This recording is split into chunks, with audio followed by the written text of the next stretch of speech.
The rain won't stop, and it's been raining for weeks now. Everything is mud. Our uniforms, our equipment, our skin, all caked with this thick red Okinawan mud that gets into everything and won't come off. We sleep in it, eat in it, fight in it, die in it. I'm writing this in a tent somewhere on Okinawa. They pulled us off the line 3 days ago. Battle's over, they say. Island secured. Japan surrendered after the atomic bombs. War's over. We won. Don't feel like we won. Just feels like we survived. Barely. My name's Robert Callahan. Pittsburgh, Pennsylvania. I was a steel worker before all this. Enlisted in 42 after Pearl Harbor. Army Infantry, 96th Division, the Deadeyes. We'd already been through Leyte in the Philippines. Thought we'd seen the worst of it there. We hadn't.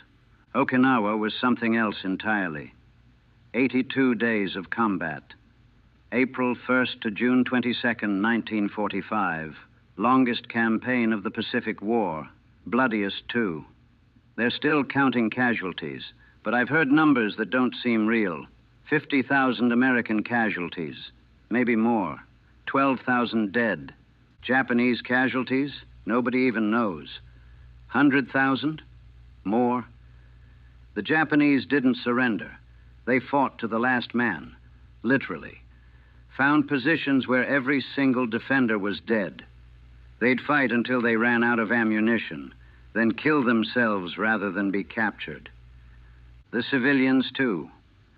That's what haunts me most, I think. The Okinawan civilians caught in the middle. Japanese army told them Americans would torture them, rape them, kill them. Told them suicide was better than capture. Thousands of civilians jumped off cliffs, blew themselves up with grenades, killed their own children rather than let us take them. We tried to tell them we weren't there to hurt them, tried to save them. Most of the time they ran away.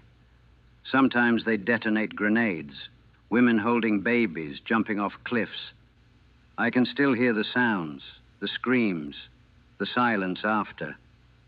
But I'm getting ahead of myself. Need to start at the beginning. April 1st, Easter Sunday, L-Day, Landing Day. We'd been on ships for weeks, preparing. The Navy bombarded the island for 7 days straight. Longest pre-invasion bombardment of the war. Every battleship, cruiser, destroyer the Navy had in the Pacific, pounding Okinawa with thousands of tons of shells. We watched from the transports, saw the island disappear under smoke and fire.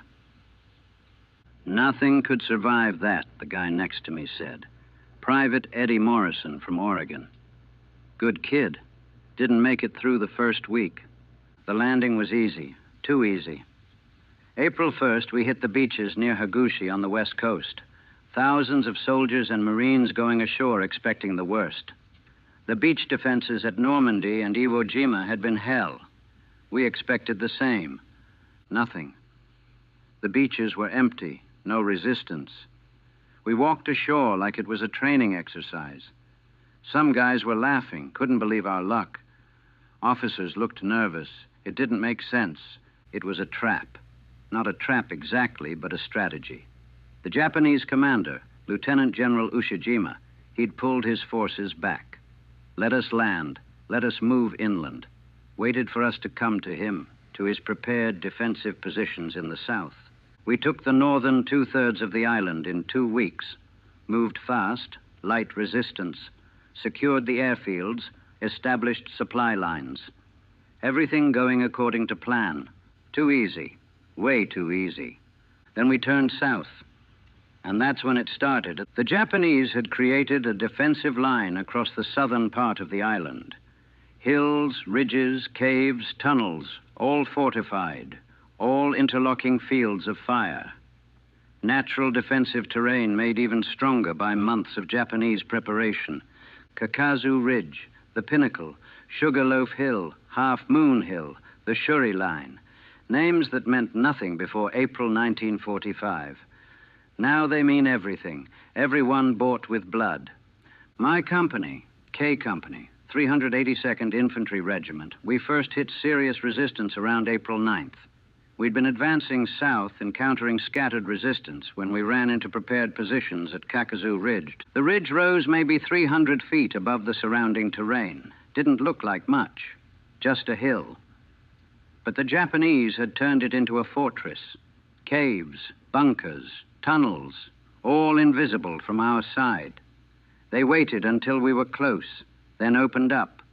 Machine guns, mortars, artillery. We were caught in the open. Men went down everywhere. We tried to advance, couldn't, tried to pull back. The Japanese fire followed us, pinned us down in the mud and the rain. That's when the rain started. April 10th or 11th, somewhere in there. Started raining and didn't stop for weeks. Turned the whole island into a swamp. Mud everywhere. Couldn't dig proper foxholes. They'd just fill with water. Equipment bogged down. Supply lines turned to soup. And we kept attacking, day after day. Take a few yards, lose them in a counterattack. Take them again, lose them again. The same ground changing hands multiple times, each time costing dozens of lives. Eddie Morrison died on April 12th. We were trying to take a bunker when he took a burst from a machine gun, chest and stomach. He died in the mud, calling for his mother. We left him there. Had to. Still taking fire. Had to keep moving. Retrieved his body 3 days later when we finally took the position. He'd been lying in the rain and mud for 3 days. Don't want to describe what he looked like. That was just the beginning, the first 2 weeks, before Kakuzu Ridge fell, before we moved to the next ridge, the next hill, the next defensive line. 82 days of that. 82 days of attacking prepared positions in the rain and the mud. 82 days of dying for yards of ground that didn't seem worth dying for. But I'm writing this now, 3 days after they pulled us off the line. Writing it while it's still fresh, while I can still remember. Because I think I need to remember. Need to get it down before my mind starts protecting itself, starts forgetting the details, starts smoothing over the rough edges. The rain finally stopped yesterday. First time in weeks I've seen the sun. It doesn't feel right. Sunshine doesn't belong here. This island belongs to the rain and the mud and the dead. They called Okinawa the Typhoon of Steel, appropriate name. That's what it felt like, being caught in a storm of metal that never ended. Shells, bullets, shrapnel, all day, every day. The noise never stopped. After Kakuzu Ridge finally fell, took us 2 weeks to take that one ridge, we moved south to the next defensive line. The Uriso-Mura Escarpment. Another ridge, another fortress, another meat grinder. The Japanese defensive strategy was perfect. They'd hold the high ground, fortified positions with interlocking fields of fire. We'd have to attack uphill, through mud, through minefields, under constant fire. When we got close, they'd retreat through tunnels to the next position and do it all over again. We couldn't flank them. The island was too narrow. Couldn't go around. Had to go through.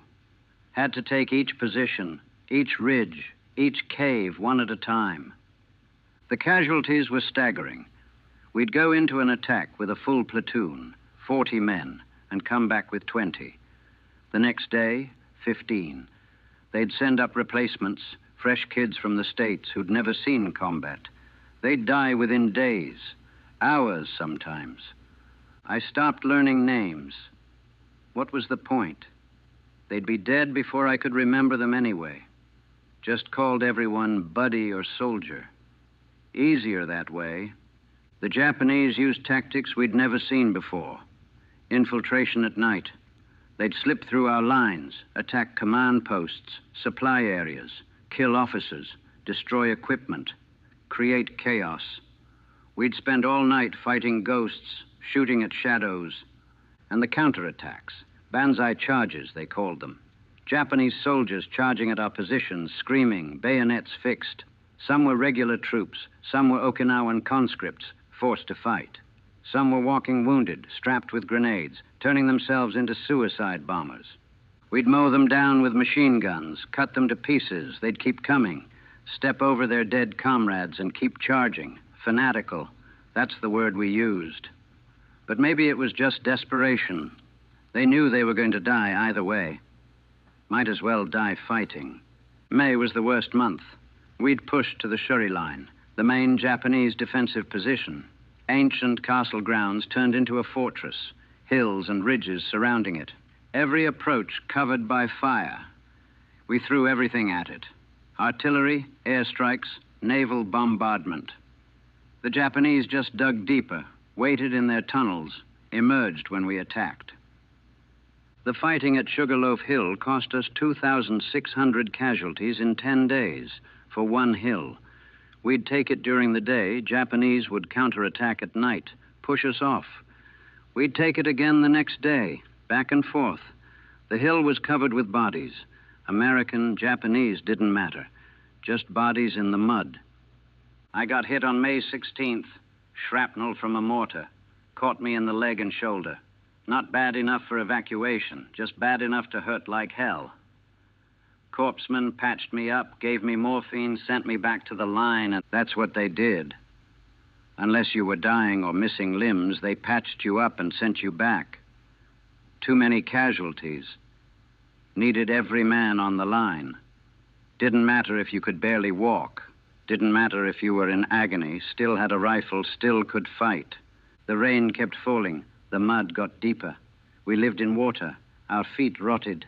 Trench foot, immersion foot, whatever you want to call it. Your feet would swell up, turn white, start to decay. Every step was agony. Didn't matter. Keep walking. Keep fighting. Food was cold sea rations when we could get them. Usually just ate whatever we had in our packs. Couldn't taste it anyway. Everything tasted like mud. Water was muddy, too. We'd fill our canteens from shell craters, add purification tablets, try not to think about what else was in that water. Bodies everywhere. American bodies we tried to collect, send back for burial. Japanese bodies we couldn't do anything with. Too many of them. Thousands. They'd just decompose in the mud and rain. The smell was indescribable. Sweet, rotten, thick enough to taste. It saturated everything. And we lived in that, ate in that, slept in that, fought in that, died in that. By late May, we'd been in combat for almost 2 months straight. No relief, no rest, just constant fighting. Men were starting to break. Combat fatigue, shell shock, whatever you want to call it. They'd just shut down, stop responding, stare at nothing. Officers tried to identify them, pull them off the line. But there weren't enough replacements. So men who should have been hospitalized kept fighting. Zombies with rifles, bodies still functioning after the mind had quit. I might have been one of them. Hard to tell. Everything was a blur by then. Wake up, attack, take casualties, dig in, defend against counterattacks, try to sleep, repeat, day after day, no end in sight. The Japanese started using kamikaze tactics on the ground. Not just the banzai charges, those we could handle, mow them down with machine guns, but suicide bombers. Soldiers with explosives strapped to them, crawling through the mud at night, trying to get close to our positions before detonating. One night, must have been late May, I was on watch. Heard something moving in front of our position. Called out the challenge, no response, fired a flare. Saw a Japanese soldier maybe 20 yards out, covered in mud, something strapped to his chest. I shot him. He exploded. Shrapnel hit our position, wounded 2 guys, but if he'd gotten any closer, would have killed all of us. After that, we shot anything that moved at night. Didn't matter if it was enemy, civilian, our own guys in the wrong place. Too dangerous not to shoot. Better to accidentally kill a friendly than let a suicide bomber through. The civilians were caught in a nightmare. Japanese army had conscripted Okinawan civilians, forced them to fight, to carry supplies, to die for an empire that had colonized them. The ones who weren't conscripted were trapped between 2 armies. No safe place to go. We found families hiding in caves, terrified.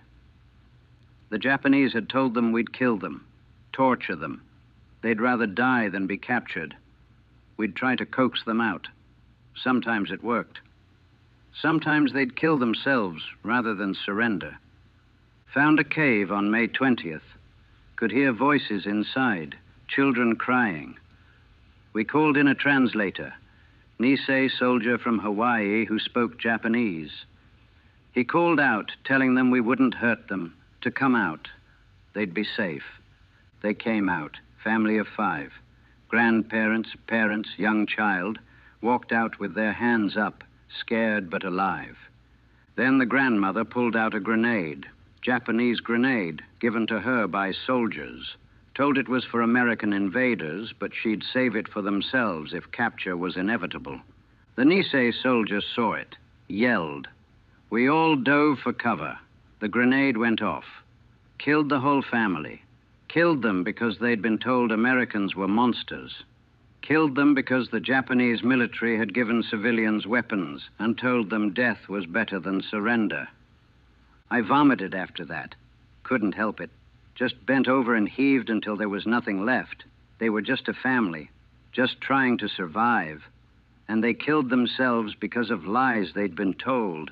How many others did the same? How many families died in caves, jumped off cliffs, killed their children rather than face capture? Thousands, probably. Tens of thousands. All unnecessary, all tragic, all on top of the military casualties. By early June, we'd broken through the Shuri line. The Japanese pulled back to their final defensive positions in the south. We thought maybe it was almost over. Maybe they'd surrender now. We'd destroyed their defensive lines, killed most of their army. Surely they'd quit. They didn't quit. They fell back and kept fighting. Made us pay for every yard all the way to the southern tip of the island. The fighting got more desperate, more vicious. Hand-to-hand combat in the mud. Flamethrowers burning Japanese out of caves. Satchel charges thrown into bunkers. Close-range killing with rifles, knives, bare hands. I killed a Japanese soldier with my entrenching tool. He came at me in close quarters, his rifle jammed, my rifle jammed. He had a knife. I had my E-tool. Hit him with it until he stopped moving. Kept hitting him after he was dead. Couldn't stop. Someone had to pull me away. That's what Okinawa did to us. Turned us into animals. Survival instinct overriding everything else. Kill or be killed. No mercy, no quarter, no humanity. The artillery was constant, both sides pounding each other day and night. The ground would shake from the impacts. You'd think the whole island was going to break apart, sink into the ocean. Sometimes I wished it would, just swallow us all. End it. On June 18th, Lieutenant General Ushijima, the Japanese commander, committed suicide. His army was destroyed. The island was lost. Rather than surrender, he performed seppuku, ritual suicide. His chief of staff did the same. The fighting didn't stop. Even with their commander dead, the Japanese soldiers kept fighting, kept dying. 3 more days of combat after Ushijima's death before they finally declared the island secured. June 22nd. That's when they said it was over. 82 days. We'd taken the island, won the battle. The cost, 12,000 Americans dead, 38,000 wounded, 100,000 plus Japanese military dead, 100,000 plus Okinawan civilians dead, maybe more. They're still finding bodies. And for what? A stepping stone to Japan. A base for the invasion of the home islands. Operation Olympic, they were calling it. Scheduled for November 1945. The casualties were expected to be catastrophic. Millions dead, they estimated. We were told we'd be part of it. The invasion of Japan. After a few weeks' rest and refit, we'd train for the next landing, the next beach, the next 82 days of hell. I didn't think I'd survive it. Didn't think any of us would. We'd used up our luck on Okinawa. Japan would finish what Okinawa started. The last week of fighting, June 15th to 22nd, was pure chaos. The Japanese were pushed into the southern tip of the island, cornered, desperate. They fought like men with nothing left to lose, because that's exactly what they were. We were exhausted. 2.5 months of continuous combat. We'd rotate units when we could, give them a day or two off the line. But there was no real rest. Even in rest areas, you were close enough to hear the fighting, close enough that artillery could reach you, close enough that the smell of death never went away. My company, what was left of it, was down to maybe 40 men. We'd started with over 200. The rest were dead or wounded so badly they couldn't fight. The 40 of us left were the lucky ones, if you could call it luck. We didn't feel lucky. We felt used up, worn down, hollowed out. We moved like zombies, fought like machines, spoke in monosyllables. No energy for anything beyond the basics of survival. The Japanese threw everything at us in those final days, what was left of their artillery, their remaining tanks, suicide attacks, banzai charges, anything to inflict maximum casualties before the end. On June 19th, we were attacking a cave complex. Standard procedure by then. Call up a flamethrower, burn them out. But this cave was deep. The flame didn't reach far enough. We had to go in. I went in with 5 other guys, flashlights on our rifles, moving through darkness. The cave went back maybe 50 yards, branching off into side tunnels. Perfect place for an ambush. We found them in the main chamber. 20, maybe 30 Japanese soldiers, some wounded, all armed. They'd been waiting in the dark. The firefight in that cave was the most intense 30 seconds of my life. Muzzle flashes in the dark, bullets ricocheting off stone walls, men screaming. The sound amplified by the enclosed space, deafening. When it was over, all the Japanese were dead. 3 of our 6 were wounded.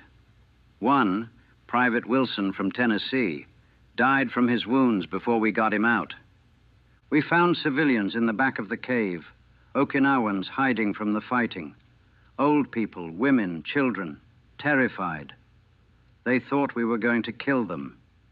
The Japanese soldiers had been protecting them, really holding them hostage, using them as human shields. We got them out, sent them to the civilian internment camps. They'd survive, unlike the thousands of others who'd been caught in the fighting.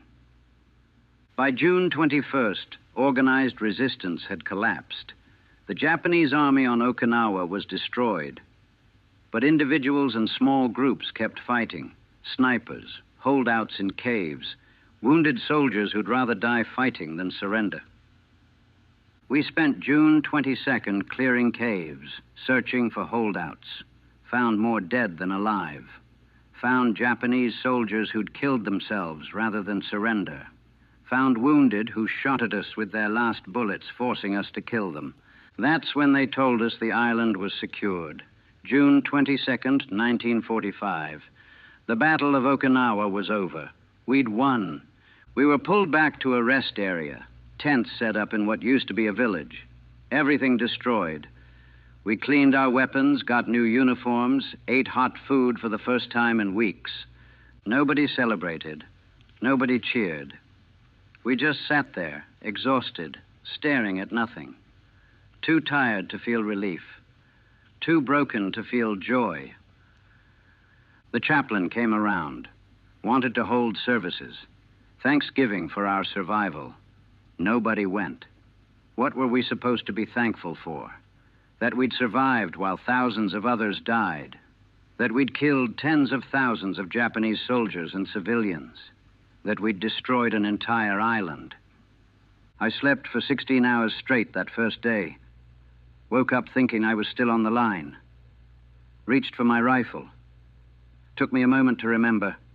It's over. The battle's over. But it's not over. Not really. We're still here. Still on Okinawa. Still waiting for orders for the next battle. The invasion of Japan. The next campaign that would make Okinawa look like a warm-up. Then on August 6th, they told us about Hiroshima. A bomb. One bomb. Destroyed an entire city. Killed 70,000 people instantly. We didn't understand. How could one bomb do that? August 9th, Nagasaki. Another bomb. Another city destroyed. August 15th, Japan surrendered. Unconditional surrender. The war was over. Really over. We didn't believe it at first. Thought it was a rumor, a trick, but it was true. The emperor had surrendered. Japan had quit. No invasion of the home islands, no Operation Olympic, no more fighting. The war was over. They told us the war was over, and I didn't know how to feel about it. Relief? Yes. Gratitude? Maybe. Joy? Number. Nothing like joy. Just emptiness, like someone had scooped out my insides and left a shell. We stayed on Okinawa. Occupation duty, they called it. Waiting to be shipped home. Waiting for our turn. The point system determined who went home first. How long you'd been in. How many campaigns you'd fought. Whether you had kids. I had enough points. Would be home by October, they said. October. 2 months away. 2 months of sitting on this island, surrounded by death, waiting to go home to a world I didn't belong to anymore. The Army tried to keep us busy. Cleanup duty, collecting bodies, American and Japanese, bulldozing caves, filling in foxholes, clearing minefields, trying to make the island safe for the occupation forces coming in. Thousands of bodies. Tens of thousands. Some had been dead for months, decomposing in the tropical heat. We'd find them in caves, in foxholes, in the jungle. What was left of them? We'd load them onto trucks, take them to collection points for burial. The Japanese bodies went into mass graves, bulldozed into pits covered with dirt. No markers, no identification, just gone, erased. The American bodies went to cemeteries, neat rows of white crosses, names and service numbers, proper burials. We tried to give them dignity in death since they'd had none in life. I helped bury Eddie Morrison, my buddy from Oregon who died in April. They'd recovered his body, identified him from his dog tags. We lowered him into the red Okinawan mud, covered him with that red dirt. Said some words. I don't remember what. Felt wrong leaving him there. Leaving all of them there. American cemetery on Okinawa. Thousands of white crosses on an island none of them had heard of before 1945. They died for it anyway. The living weren't much better off than the dead. We were walking wounded. Not physically, most of our physical wounds had healed. But inside, we were destroyed, hollowed out, broken.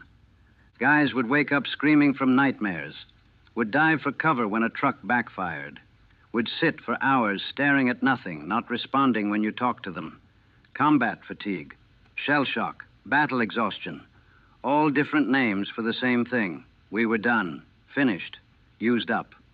The Army brought in psychiatrists, had them talk to us, evaluate us, determine who was fit for duty and who needed to be sent to hospitals.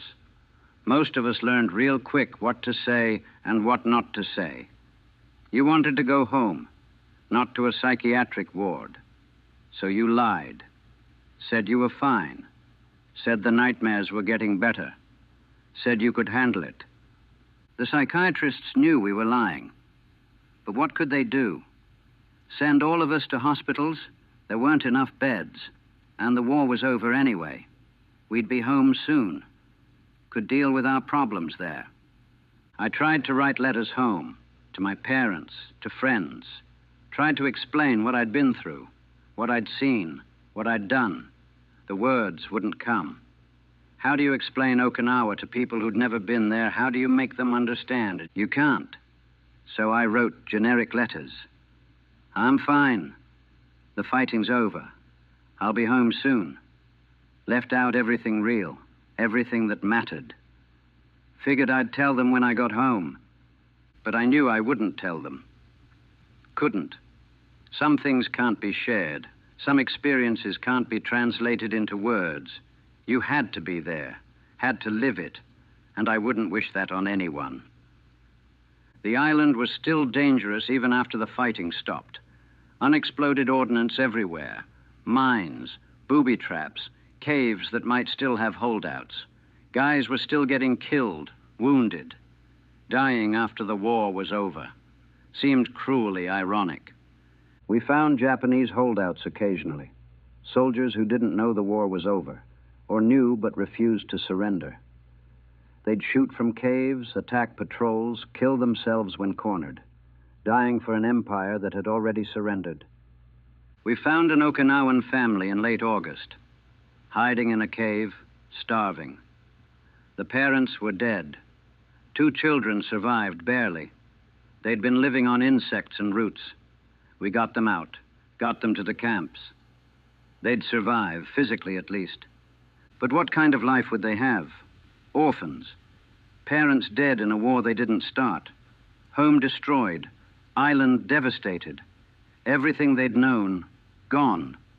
That's what war does. Destroys everything. Not just the soldiers fighting it, but civilians, families, entire societies. We'd destroyed Okinawa, won the battle, but what had we won? An island of graves.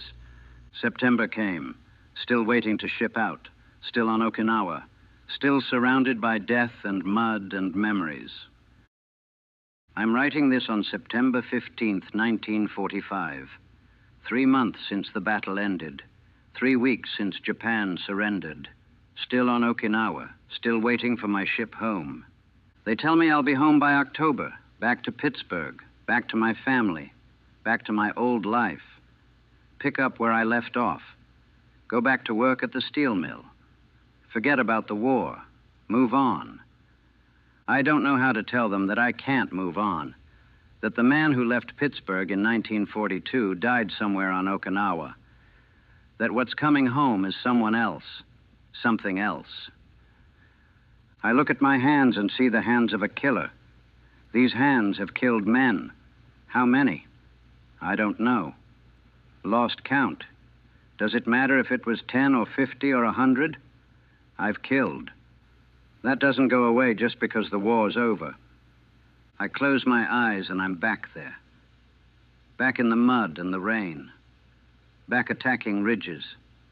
Back burning Japanese soldiers out of caves. Back watching Eddie Morrison die calling for his mother. It's only been 3 months. The memories are still fresh, still raw, still bleeding. The nightmares come every night. Different scenarios, same theme. I'm back in combat, back fighting, men dying around me. Sometimes I die too. Sometimes I wake up before I die. Sometimes I don't know which is worse. The other guys are the same. We don't talk about it. Don't need to. We all know. We're all broken. All trying to hold it together long enough to get home. Then what? We don't think that far ahead. They're bringing in new troops now. Occupation forces. Fresh soldiers who never saw combat. They look at us like we're ghosts. Maybe we are. We certainly don't feel alive. Not really. They ask us questions. What was it like? Was it scary? Did you kill anyone? We don't answer. Can't. How do you explain 82 days of hell to someone who's never been there? You can't. So we don't try. I got a letter from home last week. My mother. She's so happy the war's over. So grateful I survived. She's planning a welcome home party. Invited everyone in the neighborhood. Wants to celebrate her son, the hero. I'm not a hero. Heroes do extraordinary things. I just survived. Did what I had to do to stay alive. Killed men. Watched friends die. Became something less than human to make it through each day. That's not heroism, that's just survival. But I can't tell her that. Can't tell her that her son isn't coming home.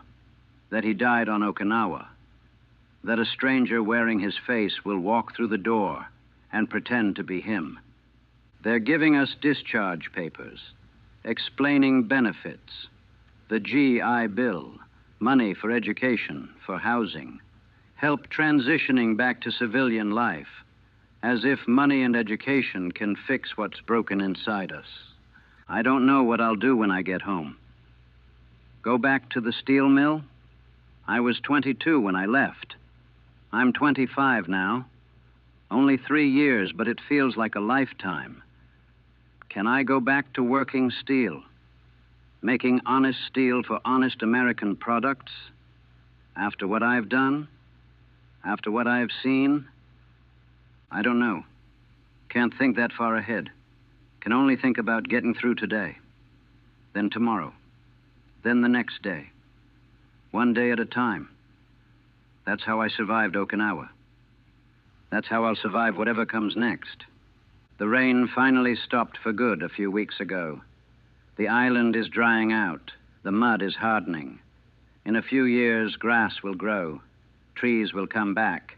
Nature will reclaim what we destroyed. The island will heal. But we won't heal. We'll carry Okinawa with us forever, in our memories, in our nightmares, in the way we flinch at loud noises, in the way we can't feel things the way we used to, in the way we're dead inside, even though our bodies are still alive. I'm one of the lucky ones. I survived. No serious wounds. All my limbs. Most of my mind.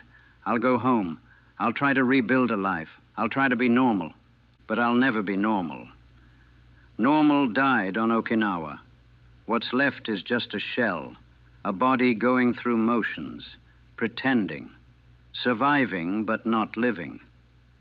The other day, someone asked me if I was glad we dropped the atomic bombs.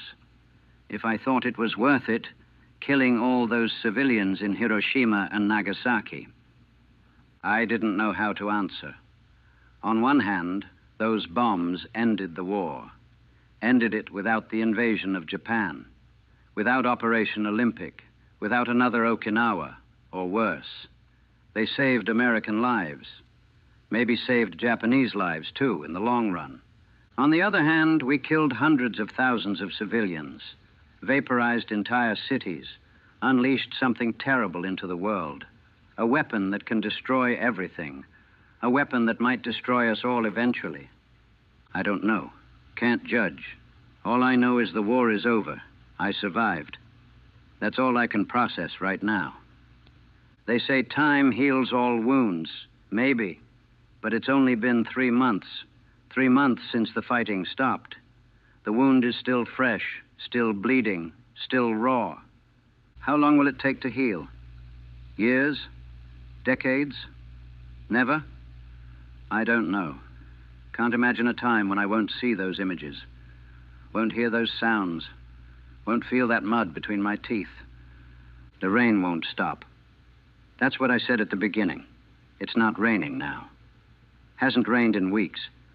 But I can still feel it. Still feel that Okinawan rain soaking into my skin, into my bones, into my soul.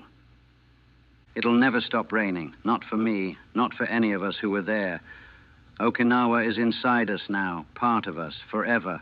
I'm going home in a few weeks. Home to Pittsburgh. Home to family. Home to a life I left 3 years ago. But I'm not really going home. Because home is a place where you belong. And I don't belong anywhere anymore. Okinawa took that from me. Took my sense of belonging. Took my innocence. Took my humanity. Took everything that made me who I was and left this hollow shell. But I'm alive. That's what matters, right? I survived. I get to go home. I get a second chance at life. Except it doesn't feel like living.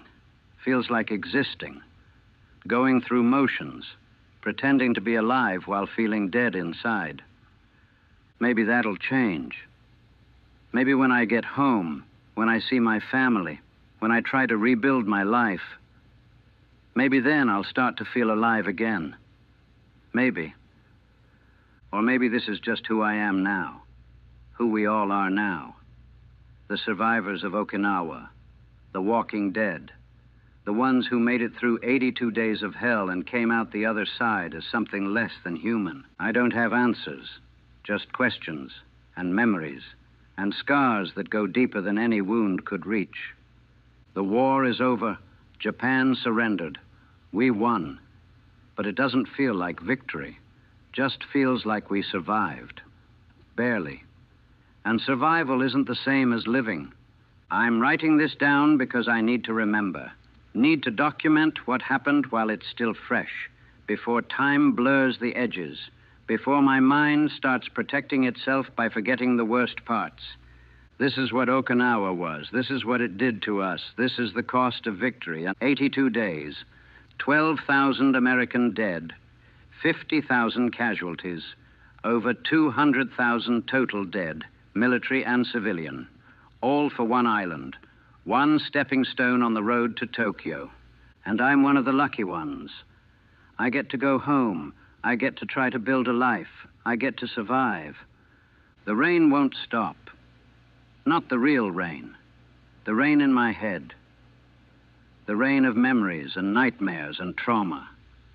That rain will never stop. It'll fall forever, inside my head, inside all our heads. We'll carry Okinawa with us until we die, and maybe even after. This is September 15th, 1945, 3 months since the battle ended, the immediate aftermath. Before time has had a chance to dull the pain, before distance has had a chance to soften the memories. This is raw. This is real. This is what it feels like to have survived something that should have killed you. The war is over. I'm going home, and I have no idea who I am anymore.